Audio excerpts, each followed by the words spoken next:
to talk a little bit about pet nutrition and also how pets' lifestyles can really play a huge role in how their bodies process food. So there are some really interesting studies about gut health and gut bacteria and how a huge part of our emotions and digestion and health is really tied into this gut bacteria. So one example of that is most of the serotonin in our body, which is a kind of feel-good hormone, is created in the gut. So I think it's something like 95% of serotonin, so feel-good hormones, are produced in the gut. The rest is in the brain. So really, which is more intelligent, the brain or the gut? You get that gut feeling, and there's a reason for that. If you're upset or emotional or anxious, your gut bacteria is going to respond to that, and it won't be able to do what it needs to do to process food. So one of the things in life is to eat food, ingest food for fuel and nutrition, and then the body has to process that food and use the food to keep your organs healthy and your skin healthy and to give you energy. And then it takes everything else that's waste and it rids the body.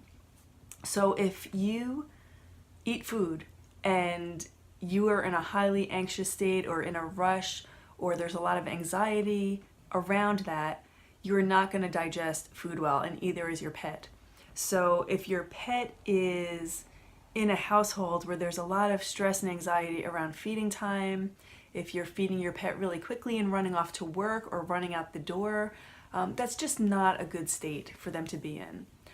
Cats are also very highly sensitive creatures. They actually live in a constant state of this mild anxiety just because they are both predator and they are prey. And you can see the cats usually they like to hide, they kind of scurry off at any little thing. So they're living in this constant state of maybe like a mild anxiety, it's just their nature.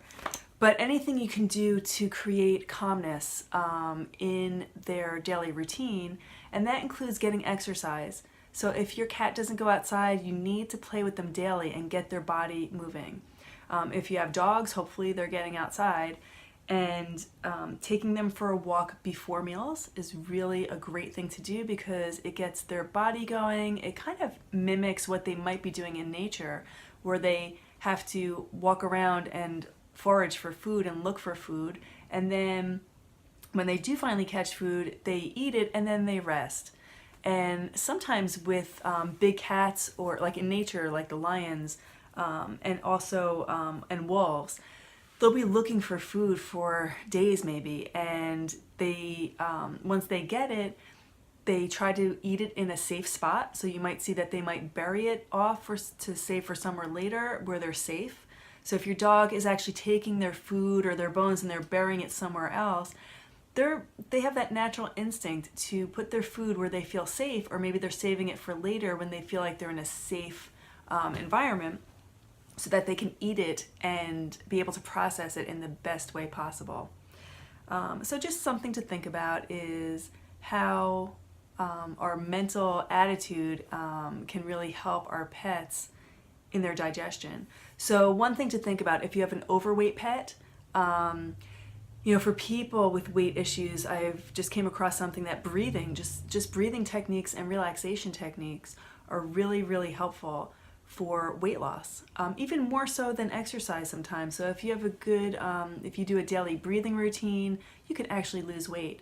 So for our pets, it's hard to teach them a breathing routine, but there are certain acupressure points and massage points that when you stimulate your pet and massage them on a regular basis, you actually, like I'm providing, there's a relaxation response going on right now. You can kind of see Lavinia's eyes are closing.